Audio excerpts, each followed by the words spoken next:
తిరుపన్కుండ్రం కొన్ని శతాబ్దాలుగా తమిళనాడు ప్రజల ధర్మాన్ని, విశ్వాసాన్ని మోస్తున్న కొండ. ఆ కొండకి ఒకవైపున మురుగన్ ఆలయం, మరోవైపున దర్గా. కొండ మీద దీపధూపన్ అనే పిల్లర్ ఉంది. ఆ పిల్లర్ మీద నవంబర్, డిసెంబర్లో వచ్చే పౌర్ణమి రోజు కార్తీక దీపం వెలిగిస్తారు. కానీ 80 ఏళ్లుగా ఆగిపోయిన ఈ దీపం ఆనవాయితీ మళ్లీ వెలిగించాలి అని రవికుమార్ అనే పిటిషనర్ మద్రాస్ హైకోర్టుకి వెళ్లారు. డిసెంబర్ 3 సాయంత్రం 6 గంటలకి దీపం వెలిగించాలని Madras high court justice B R Swaminathan తీర్పు ఇచ్చారు. ఆ తీర్పు భక్తులు చాలా ఆనందించారు. కానీ డిఎంకే మరియు కాంగ్రెస్ వ్యతిరేకించింది.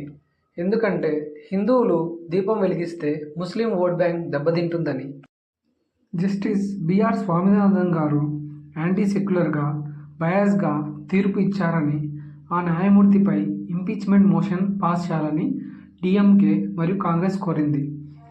దౌర్భాగ్యం ఏంటంటే అందులో 100కి పైగా సైన్ చేస్తే 90 మంది హిందువులే ఉన్నారు.